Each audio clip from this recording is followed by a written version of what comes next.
Salut les amis, bienvenue dans cette nouvelle vidéo. Aujourd'hui, il sera question de gourmandise, de calories qu'on ne compte pas du tout, avec la Christoflette, une recette que je vous montre tout de suite. Il s'agit d'une recette que l'un d'entre vous m'a soufflé, clin d'œil alors. On est sur la base de la tartiflette, sauf qu'on y rajoute de la Christofine, d'où le nom Christoflette.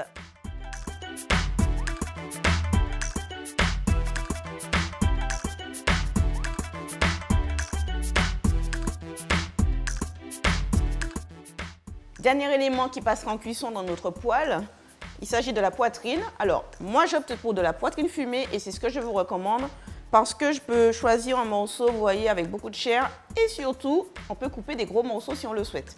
Maintenant, si vous choisissez des lardons, choisissez de préférence des gros lardons. On va la couper en gros cubes.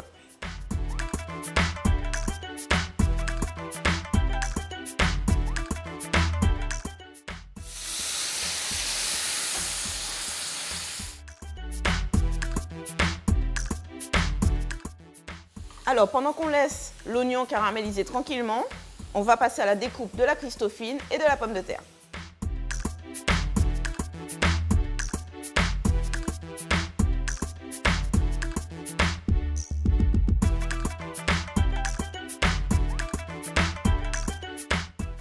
Notre mise en place est terminée. On a ici les lardons qui ont l'air vraiment savoureux, la Christofine et la pomme de terre tranchées finement, l'ail également émincé très finement, le reblochon, il n'y a plus qu'à passer au montage.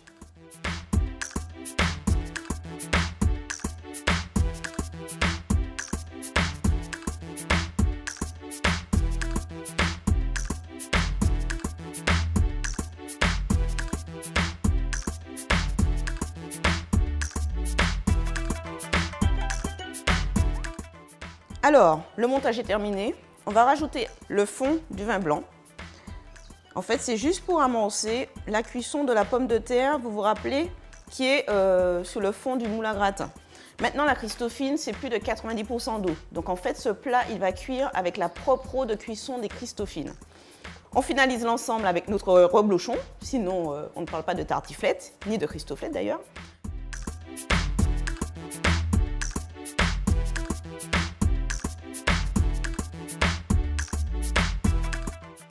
J'ai préchauffé mon four à 180 degrés, il ne reste plus qu'à enfourner l'ensemble pour d'abord 40 minutes et on se retrouve d'ici 40 minutes pour ajouter un supplément de gourmandise.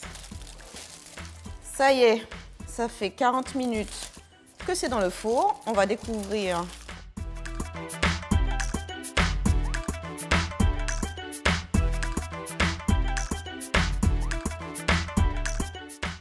ça y est, je viens de sortir notre Christoflette du four. Regardez-moi ce joli doré. Il ne reste plus qu'à le trancher pour voir le résultat à l'intérieur. À la maison, je vous recommande quand même de laisser tiédir avant de le trancher pour le déguster, parce que c'est vraiment très chaud.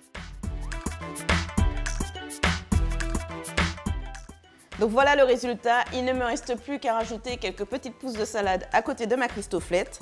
Réalisez cette recette vous également à la maison. Retrouvez tous les détails sur tatimaryse.com.